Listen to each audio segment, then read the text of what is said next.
This episode of the Dysregulated podcast features discussion of events relating to suicidal ideation, self-harm and substance abuse. This episode may be triggering for some listeners and features a content warning. If you or someone you care about needs support, please visit www.blackdog.org.au or www.beyondblue.org for more information and helpful resources.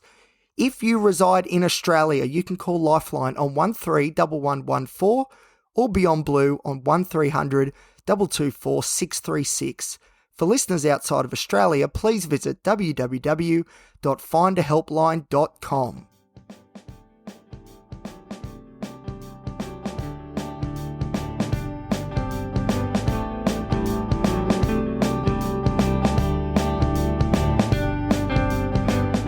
G'day everybody, my name is Elliot Waters and you're listening to the Dysregulated podcast. As always, thank you for tuning in. Today's episode is the next instalment of the Discharge Papers series. I'm very excited. I've got the papers with me here. It's going to be a beauty. But before we get into that, I do want to say if you're enjoying the show, feel free to like, subscribe, give us a rating and share it around with your mates. I've got great news that on Spotify and Apple Podcasts, we have a perfect 5-star rating. So thank you to everybody who has rated the show 5 stars. I really do appreciate it. And it's really good for the algorithms. So thank you very much.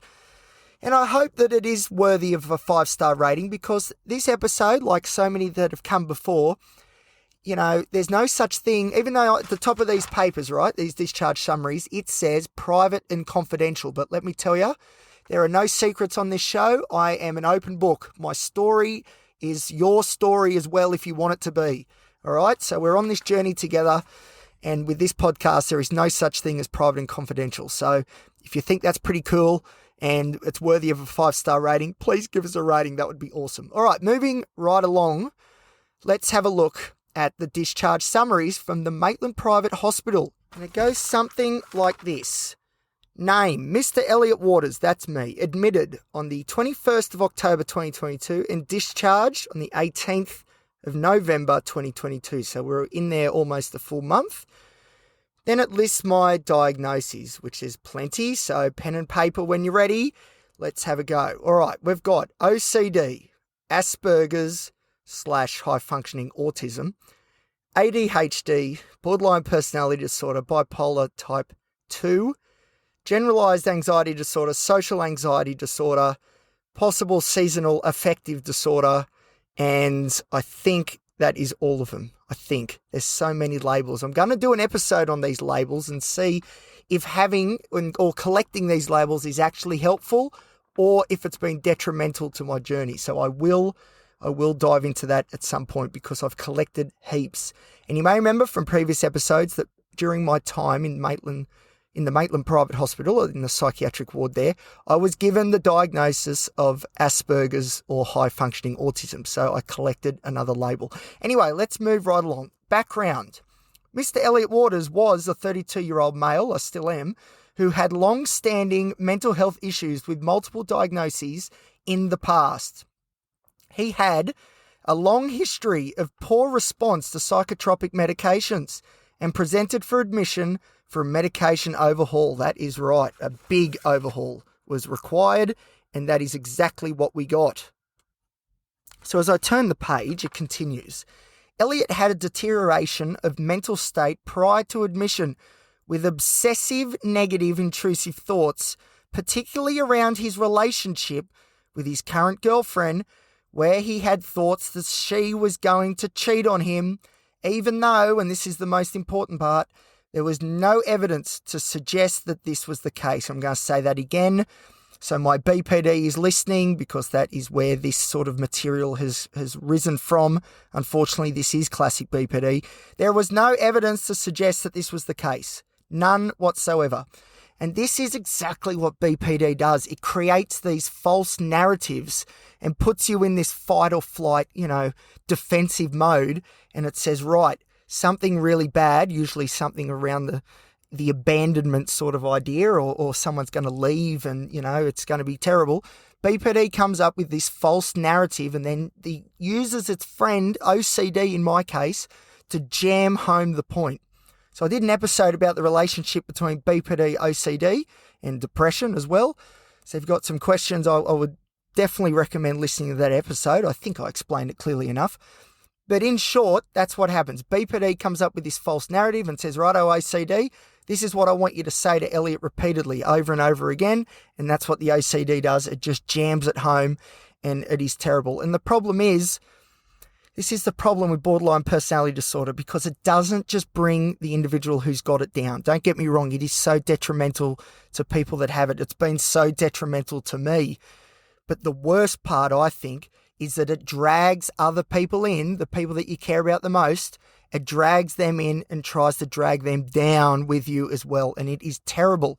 And then you're guilty, you've got regrets, and it's terrible. Anyway, so me, unfortunately, thinking that my girlfriend, who has been nothing but so supportive, caring and kind, and I cannot thank her enough. I'll probably do a tribute to her on one of these episodes one day, so get ready for that. But that's exactly what happens. BPD makes you think that these things are going to happen, and it just is not true. When you check the facts, which is a DBT technique, check the facts, there is no evidence to suggest this at all. Borderline personality is a terrible, terrible disorder, and I'll tell you what, it's been a tough fight trying to push back against those thoughts when OCD jumps in as well, but that's exactly what we've been doing. All right, let's move on. Okay, so me thinking these things has brought on, irritability and anger, which he felt he had difficulty controlling at times, as well as anxiety and catastrophic thinking, which had been long-standing for him. Yes, very much, as long as I can remember. He'd had suicidal thoughts, in particular of slitting his throat. Yeah, but these were not intense and there were no firm plans. No, that is true. He had a history of mental issues. In 2011, he was intoxicated with suicidal thoughts of walking in front of traffic on the New England highway, and he was assessed at Tamworth Base Hospital. When he was 18, he was diagnosed with depression and anxiety and started on fluoxetine or Prozac.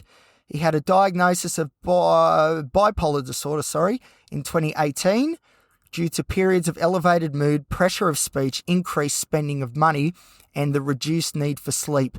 He also had a diagnosis of BPD, that's of course borderline personality disorder, attention deficit hyperactive disorder, generalized anxiety disorder, social anxiety disorder, and obsessive compulsive disorder.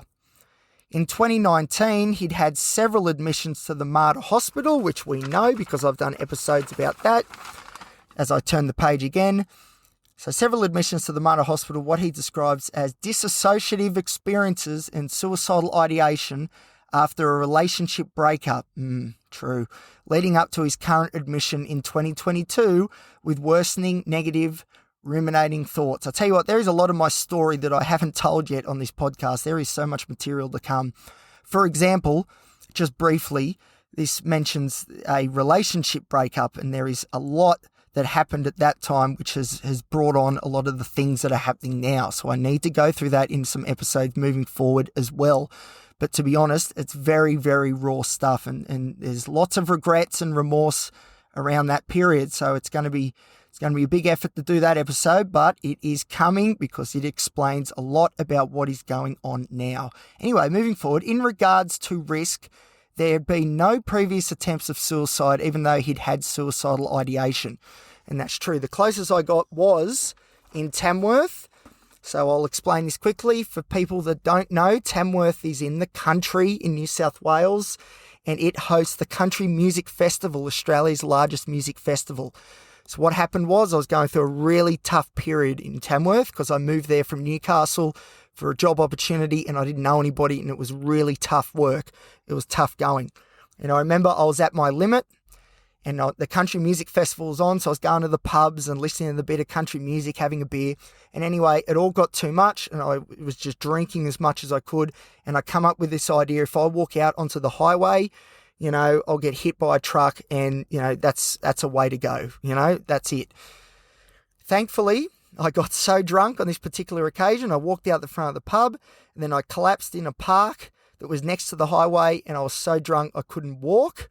So what happened was that I was on the phone to a previous girlfriend, funnily enough, and I was saying that my plan was to walk in front of the traffic, She rang the police in Tamworth. She was in Newcastle at the time.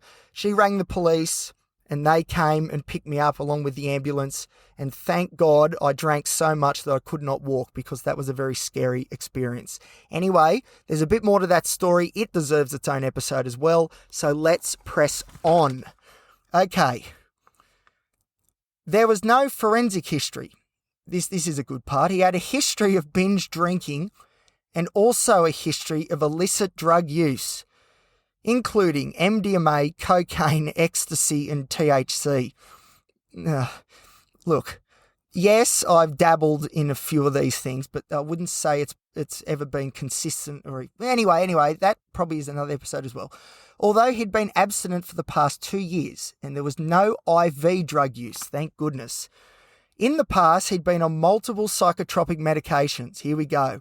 Pen and paper again. We have fluoxetine, sertraline, escitalopram, venlafaxine, desvenlafaxine, bupropion, lithium, olanzapine, quetiapine, chlorpromazine, propranolol, clonidine, pregabalin, dexamphetamine, Ritalin, Vyvanse, lorazepam, diazepam, temazepam. Fair income. That is 19 or 20 medications, multiple medications that did not work. And it continues. He'd never been on sodium valproate, lamotrigine, tricyclic antidepressants, or monoamine oxidase inhibitors. So, just to explain that a little bit, I have been on lots of medications. I think I'm up to 24 now, different medications. So I've tried a lot, but in saying that, there's a few classes of drugs, of medications that I haven't tried up until now. And one of those, as we'll go on to in a minute, is the tricyclic antidepressants. But we'll continue. Elliot has a strong family history of mental illness, which I won't go into too much detail because obviously a lot of that is private for the other people who are impacted, but it is true. There is a lot of mental illness in my family, and it's no real surprise that unfortunately I've been afflicted with it as well. There is no significant medical history. He grew up in Newcastle. His parents are together and has 2 half-older sisters and 1 younger sister. Elliot grew up feeling that he was never good enough. Now, that wasn't necessarily due to my family, and we're going to dive into that a little bit more too at some point, but it is true. I did grow up through primary school and high school thinking that I just did not measure up. That is true. There was no other developmental trauma. During school, he reported being disruptive and inattentive. That's the ADHD. When he left school, he started a business degree but did not complete this. He eventually got into psychology and completed an honours degree at the end of 2021 in psychological science. He was keen on looking into doing his Masters of Clinical or Professional Psychology, but unfortunately his mental state has got in the way of this. He works at Bunnings Warehouse and has been there for 6 years. He is in a stable relationship with his girlfriend, Lucy, who, as I said, has been nothing but amazing, and she deserves her own episode. Wait for that one. Okay, progress. Elliot was admitted to the ward. We undertook a medication overhaul and took him off sertraline, lorazepam, and pregabalin and started the tricyclic antidepressant clomipramine, working up to a dose of 200 milligrams at night. During the changeover in medications, Elliot had discontinuation symptoms and withdrawals, in particular coming off the sertraline, lorazepam, and pregabalin respectively. This improved after a few days, and overall, his mental state improved significantly with the changes. Elliot engaged in one-on-one psychological input and group programs. Over the course of his admission, his mental state improved. As we turn the page. Of note, Elliot was tolerating the clomipramine reasonably well, but had mild side effects, including dry mouth, which I'm struggling with at the moment, blurred vision, which I also have a bit of at the moment as I'm trying to read this piece of paper, and urinary retention. He could still pass urine okay, but it took him 10 to 15 seconds before it would start, and unfortunately that has blown out a little bit more. He said that was manageable and wasn't overly concerned. All right, so clomipramine is a tricyclic antidepressant. So this is different than SSRIs or SNRIs, which a lot of people have heard of and are on. Tricyclic antidepressants aren't as popular anymore. They are old school. So whereas the SSRIs come around in about the 90s and early 2000s, tricyclic antidepressants are from the 60s and 70s. This is old school stuff. Now, what the doctor said to me was that, Elliot, people like you that are wired a little bit differently, and we're referring to my new Asperger's high-functioning autism diagnosis. He said, people who are wired a bit differently like you, Elliot, the SSRIs, SNRIs, the newer medications that are very clean, don't work as well. People like you, Elliot, need the old school stuff, the ones that affect and go into every region of the brain. They're not specific, because SSRI stands for selective serotonin reuptake inhibitor. Tricyclic antidepressants are not selective. They go to more areas of the brain. And for people like me, whose wiring is a bit all over the shop, it appears that these older medications do the job better. The only problem is the reason tricyclic antidepressants as a class, there's a few of them, clomipramine is just one of, the reason why these medications aren't used as much as the newer drugs, the SSRIs, SNRIs, is because the side effects are not as manageable or tolerated as well. The side effects is a bit of a problem. And I listed a few: dry mouth, blurred vision, urination problems. And there can be others. There can be constipation, there can be tremors, there's confusion, memory problems. My memory is not very good, I must admit. That is another side effect that I'm having. Unfortunately, the tricyclics do come with a higher rate of side effects, and sometimes they are intolerable. There's the dry mouth again.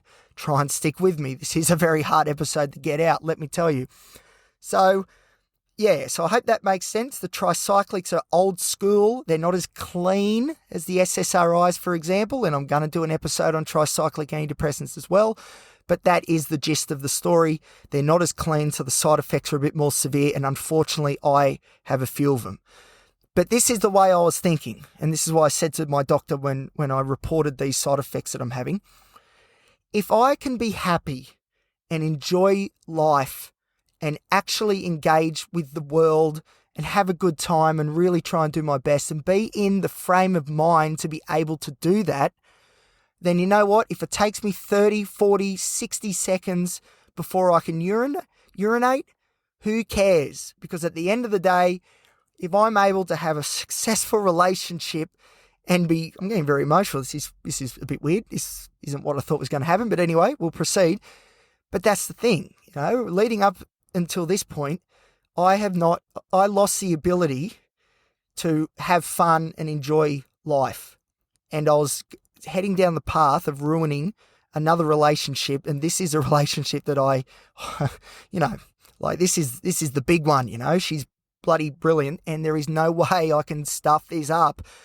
But when you've got BPD and OCD and all these other diagnoses working against you, it is very, very difficult. So when you find a medication that finally pushes back against these diagnoses, these labels, these disorders, you got to hold on to it and you got to stay on it. And the side effects are not good, but there is no way that I can get off clomipramine now because this medication actually does something for once. I've listed so many medications in the past that I've tried. Finally, clomipramine is doing something, and that is amazing. So if I have to put up with some side effects, but I'm happy and, having a successful relationship and getting back into work and doing all the good things, things that other people maybe take for granted, I certainly don't. I cherish all those positive moments, that's for sure. But if I find a medication that finally allows that, facilitates me to enjoy life and really engage properly, you got to hold on to it. So these side effects are difficult, but, if you do a risk-benefit analysis, well, at this point, we're sticking with it because we're actually able to have some fun again and be happy and actually be a good boyfriend. How good is that? It's amazing. Anyway, come on, we'll keep going. So, towards the later stage of admission, Elliot had a wedding that he wished to attend. I did. Elle and Bert, who are great fans of the podcast, I'm sure they're going to listen to this episode. It was an amazing wedding and I was so honoured. I played a very key role, which I was a bit nervous about, but I did it successfully, and I'm so happy that I did because I love them both. and they have been so supportive. Ella's come up and visited me in Maitland. It's a bit of a drive for those that aren't aware, from Newcastle, where we're all from, to Maitland, where I was in hospital.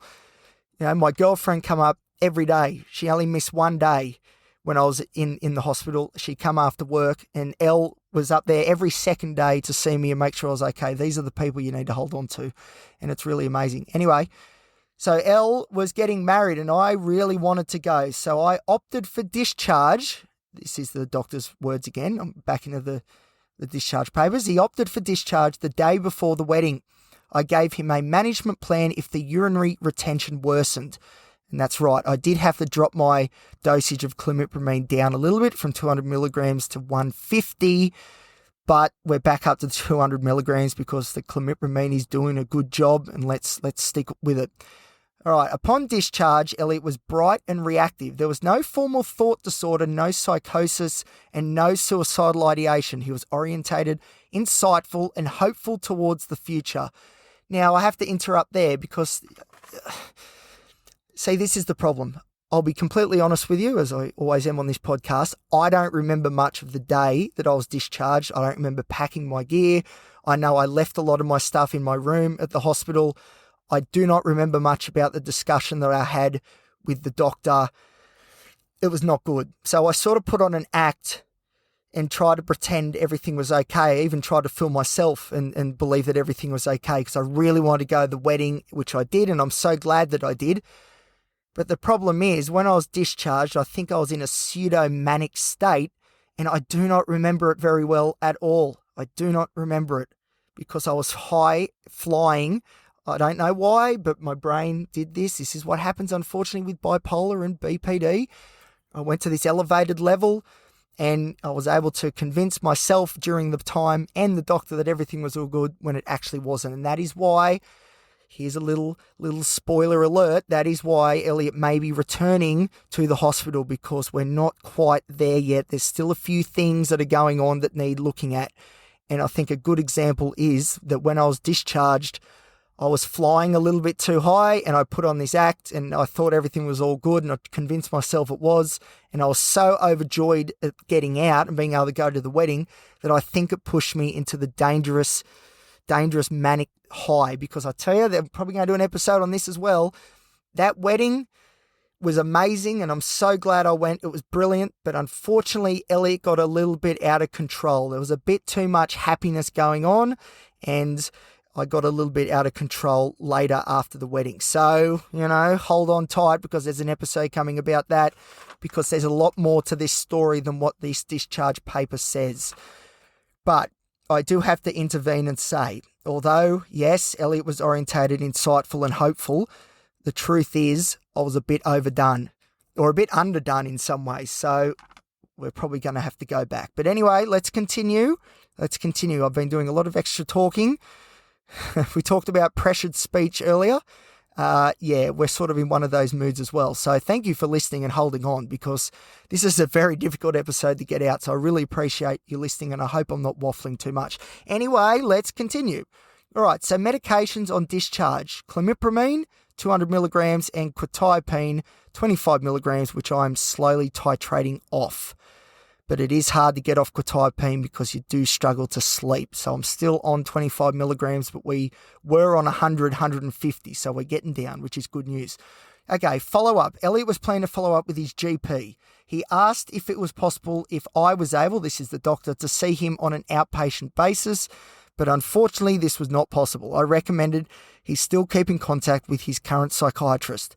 Having said that, though, I think Elliot's medications are fairly stable, and I envisage that he will continue to improve more, this is interesting, with a psychological input as opposed to psychiatric input.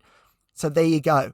So what that means is, and this is so true, because a lot of my issues are really core beliefs about myself, and they manifest themselves through my personality. Now, you cannot medicate personality, but you can talk through it and straighten it out with psychological interventions. And that is what he's saying there. A lot of Elliot's problems, they're not going to be sorted by medication, but what the medication can do is help facilitate Elliot getting into a space where he's then able to implement the behavioural and cognitive changes that are needed. So that's the whole story there. The medications will get me out of the real deep hole where I just can't do anything, can't get out of bed, can't move, I'm in freeze mode. It'll get me back into a state where I'm able to push forward, but then it's the psychological interventions that really are going to take me from, feeling okay to really engaging with the world, with life and living a life worth living, basically. Creating a life worth living. So yes, psychology moving forward is very, very important, but the medications have their role and it appears the clomipramine is doing some heavy lifting, which is great. Although, as I suggested before, I may need to go back and just double check that we've got all things covered. So clomipramine might need a little hand from another medication, but we will see and I'll keep you updated all the way. All right, moving on. Geez, I'm doing some waffling. Of note, there is some evidence for clomipramine's use in ADHD, and I'm hoping, this is the doctor, that the current regime may actually keep Elliot stable with his diagnostic complexities into the distant future. I wish him all the best. Thank you, doctor. Thank you very much. So that, my friends, is the discharge papers from my most recent visit to a psychiatric ward, this time the private hospital at Maitland. So there you go. There's been a lot of changes. I've come off a lot of medications. I've had very strong and difficult withdrawals, but we've been able to push through, which is great. We're on a new medication, clomipramine, which is a tricyclic antidepressant. Old school, not as clean as the newer SSRIs, for example, but seems to work well with people who are wired a bit differently. And that, my friends, is me, and that is why I've been given the new diagnosis when I was at the Maitland Hospital of Asperger's or high-functioning autism. Now, the only problem is we've had some difficulties since I've left hospital. That's going to come in another episode. Tell you what, there's plenty coming, that's for sure. Hold on tight. This is a wild ride, that's for sure. But there's been some problems since my admission at Maitland. So there's a bit more work to do. There is. But the story continues. And the good news is we've started gaining traction again. We've got a foothold. We're out of the hole, but there's a lot of work to do. But that's okay. That's okay. If I have the tools and the ability and I'm empowered and inspired to push forward with the psychological interventions, that's pretty good. I don't mind doing some hard work. Let's get stuck into it. And I'm very excited for that. So there you go. The discharge papers from my most recent visit to the psych ward. Oh, dear, oh dear. That was a very difficult episode to get out, but I think I got all out that I needed to. I want to thank everybody again for listening. It's been a little while since I've done an episode. Now, you may remember, I'll be trying to be quick about this. If you overlaid a mood chart, which I do not fill out anywhere near enough, with a podcast output chart, you would see a correlation between Elliot being in a good mood and producing podcast episodes. Now, I haven't done an episode for a fortnight or maybe even 3 weeks, and that, unfortunately, is because there's been a few issues. We're not running as good as I was hoping we would be, and that is why we might be returning to the hospital. But in saying that, we've got an episode out today, and I'm so thankful for everybody who listens, because I really do appreciate it, and it's really doing wonders for my mental health. So thank you very much for listening. I can't wait for the next episode. There is so much material to come. Get ready, strap yourselves in. It's going to be big. So thank you for listening. I do appreciate it. And I'm Elliot Waters. This is the Dysregulated podcast. I will see you next time. Goodbye.